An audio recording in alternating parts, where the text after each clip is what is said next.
ఆయన ప్రతి ట్రైలర్ వచ్చింది ఎలా బాగుంది. అంతేనా? బాగుంది. ఏం నచ్చలేదు ట్రైలర్ లో? బాగుంది అంటే సినిమా చూసినాక చెప్తే బాగుంటుంది కదా. అంటే ట్రైలర్ చూసిన తర్వాత ఒక ఎక్స్పెక్టేషన్ ఉంటాయి కదా సినిమా మీద. రామ్ చరణ్ గారి సినిమా వస్తుంది, గేమ్ చేంజర్ తర్వాత గేమ్ చేంజర్ చూస్తున్నాం మనం. అనుకున్న దాంట్లో రాలేదు. సో ఇది వస్తుందా రాదా? వస్తుంది. A confidence?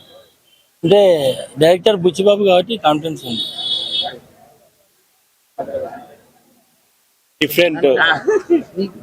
డిఫరెంట్ ఉంది కదా అది కొద్దిగా. అడిగి ఏదో ఒకటి. అంటే ఆయన బాడీ పెంచారు, దీనికి ఈ సినిమా కోసం చాలా ఎక్కువ కష్టపడ్డారు కదా.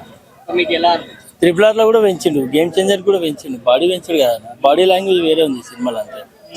అంటే చాలా మంది ప్రీవియస్ సినిమా పోయింది కదా గేమ్ చేంజర్, ఇది కూడా అక్కడక్కడికే అవుతుంది అని చెప్పి ట్రోల్ చేస్తున్నారు. సినిమా అంటే అంతే కదా, హిట్ అయితే ఫ్లాప్ అవుతుంది, ఏం చెప్పలేము. కానీ పక్కా ఈ సినిమా వస్తుంది.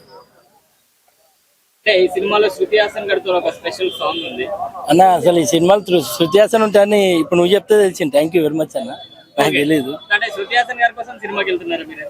లేదన్నా, రామ్ చరణ్ కోసం. ఓకే. సో ఏం చెప్తారు? పెద్ద వచ్చిన రోజు థియేటర్స్ ముందు ఎలా ఉంటుంది? హడావిడే ఉంటది, ఏముంటది హడావిడి ఉంటది.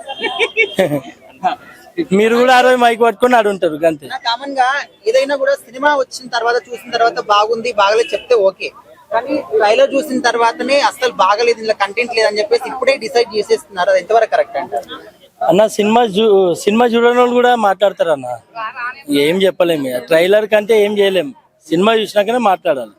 అంటే ట్రైలర్ లో రామ్ చరణ్ గారి లుక్స్ గానీ, జాన్వీ కపూర్ కొంచెం ఐడియా వస్తుంది కదా స్టోరీ అంటే. బాగుంది సినిమా, హిట్ అవుతుంది పక్క.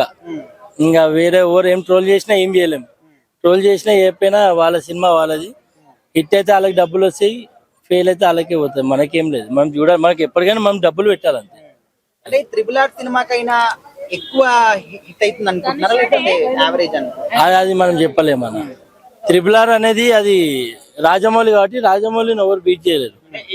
RRR కి దీనికి సంబంధం లేదు. RRR ఎప్పుడు RRR. ఎన్ని సినిమాలు వచ్చినా రాజమౌళి లాంటి సినిమాలు ఉండవు. ఈ సినిమా పుష్ప రికార్డ్ ని బ్రేక్ చేసింది. మేబీ పుష్ప రికార్డ్ చేయొచ్చు అన్న, చెప్పలేము. నేను రామ్ చరణ్ ఫ్యాన్ కాదు, అల్లు అర్జున్ ఫ్యాన్ కాదు, చేయొచ్చేమో.